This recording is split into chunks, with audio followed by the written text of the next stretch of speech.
So message to the casting director who decided to make Corey Michael Smith Chevy Chase, Lamorne Morris as Garrett Morris, and I think it was Nicholas Braun as Jim Henson.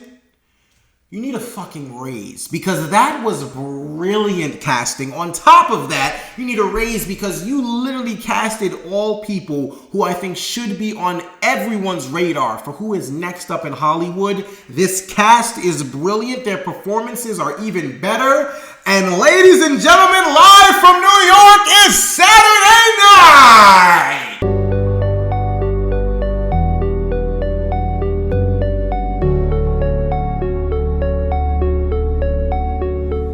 Hey guys, it's your guy in the chair here, and look, this is my review for Saturday Night, starring Gabriel LaBelle, Rachel Sennott, Lamorne Morris, Corey Michael Smith, and was directed by Jason Reitman. And basically, our story follows the very first night of Saturday Night Live being recorded live on air. And basically, the events take place about an hour and 30 minutes before showtime. Once 11:30 hits, they are supposed to be on. Yet everything that can go wrong is going wrong beforehand. And this is the story of how basically they, got to air Saturday Night Live for the first time. Look, guys, to be frank with you guys, this movie is a ton of fun. I mean, watching all of these actors and actresses portray these legendary people who are on Saturday Night Live's very first episode is something within itself to be absolutely in awe of, because you are watching some really, really great, I can't even necessarily call them impressions. I'm going to more so call them embodiments. You are watching people literally transform,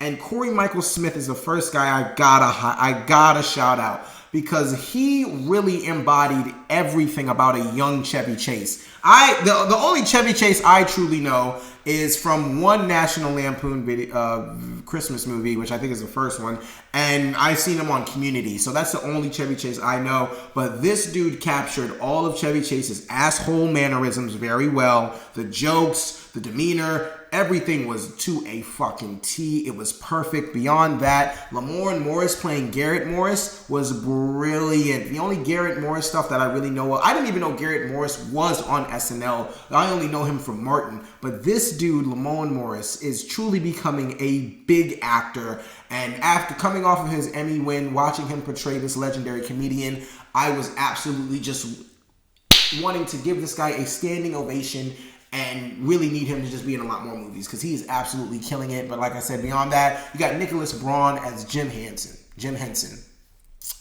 Cousin Greg as Jim Henson is an absolutely brilliant casting. And like I said, the casting director just needs a raise, because they really did an amazing job with this cast. This is one of the most stacked young ensemble of cast members that I've seen as of late, and truly it is a talented one. You got Gabriel LaBelle playing Lorne Michaels, and he did an amazing job. If you've never seen The Fabelmans, this is my PSA to you now.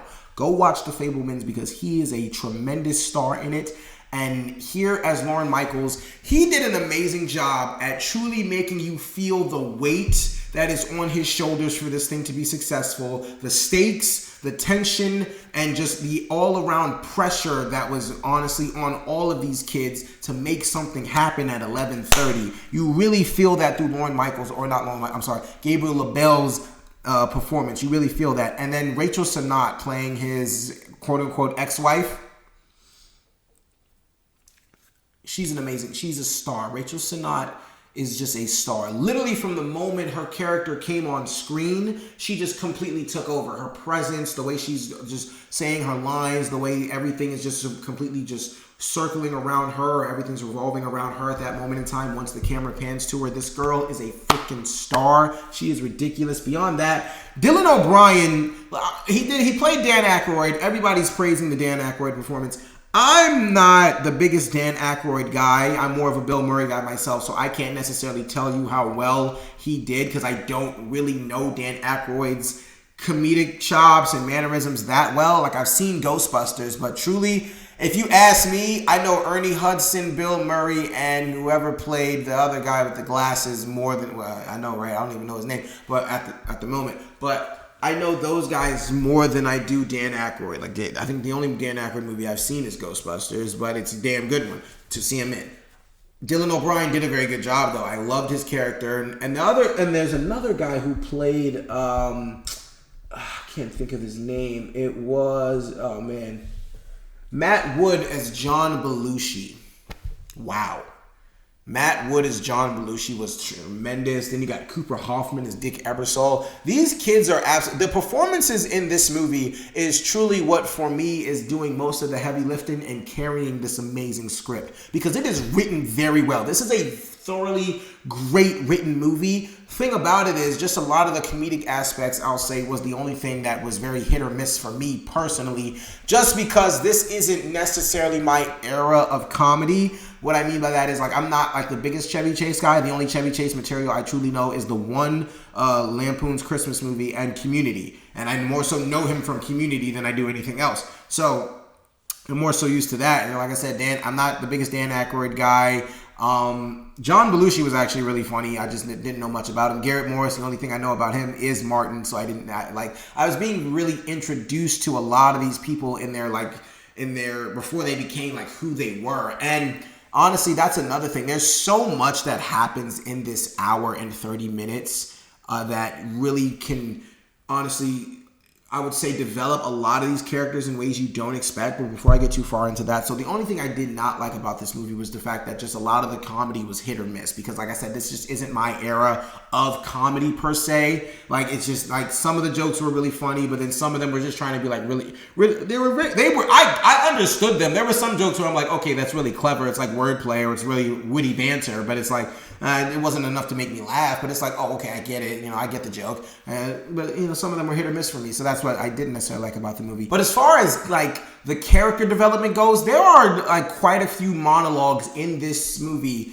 that absolutely give you chills. There's one by Cooper Hoffman, who plays Dick Ebersol, that was absolutely insane. And it was his moment where he truly stole the entire movie for himself in that moment in time. There's one that Gabriel LaBelle gives. And there's also one that Rachel Sennott gives that absolutely just had me on the edge of my seat. There's even you could call this a monologue. There is a part in the movie where J.K. Simmons is literally swinging his dick, and he is having the time of his life. Him and William Dafoe are having the time of their lives in this movie, watching these kids work and just watching them do their thing. And also, Johnny Carson is honestly making himself a candidate for the villain of the year. I'm not necessarily sure if he can beat Austin Butler's Feyd-Rautha from Dune 2, but he's look, Johnny Carson, whatever his name is, because he was in Late Night with the Devil, and he is messing with David Dasmalchian all night. And then you had, he was like David Dasmalchian's competitor, so there's that. And then I keep calling him Johnny Cash.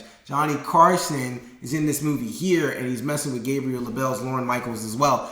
So he's showing up a lot in 2024. But like I said, guys, this movie here is written to perfection. It is brilliantly written. It is giving some of the best and most underrated. I truly hope, I don't like all these kids can't get nominated, but I really hope that these kids get the recognition that they deserve for these performances, because these are performances that should not be taken lightly. They should not go under the radar, because these kids did a phenomenal job. Andrew Barth Feldman from No Hard Feelings was amazing. John Batiste was amazing. Finn Wolfhard was amazing. I mean, oh my guys, there are so many people in this movie. I think her name is Kaya Jordan Gerber as Jacqueline Cotton. All of these kids gave incredible performances, and that's really what makes me like them. That's really the biggest part of the movie that I personally liked. Other than that, I mean, it's a damn good movie. It's told very well. It's only like an hour and 40 minutes, so it's told pretty quickly. You are honest, the closer and closer that you get to Showtime, the more that goes wrong and the more stakes that are built. And like I said, for the character development moments, there are a lot of moments for even Chevy Chase, for John Belushi, Dick Ebersol. There are so many moments for different people to make you really resonate with at least some of these people or one of these guys. And the thing about it is that's bringing all these kids together that they're trying to make their dream come true. Like, each of them dream of doing something like this. Each of them want to make people laugh. Each of them want to stand out in a way and make something make something revolutionary on TV. And that's what Saturday Night Live became. But of course, it wasn't that when it first started. And just watching this entire story play out is truly something to be in awe of. And I really had a good time with it. So overall, guys, Saturday Night is a movie that I think if you are big into the Saturday Night lore, you should watch this movie. Even if you're not, you should watch these movies for the performance, or you should watch this movie for the performances alone, because they are really something to behold and really something that you really need to take note of, because you're going to be seeing a lot of these kids in the future. But for all those reasons and so many more, guys, I'm going to give Saturday Night a 3.25 out of 5 stars. Okay, guys, so Saturday Night, have you seen it? What did you think about it? Look, guys, thank you so much for watching. I really do appreciate it. Be sure to like, share, subscribe, all that good stuff and so much more. Look, this is your guy in the chair. More content coming to you soon.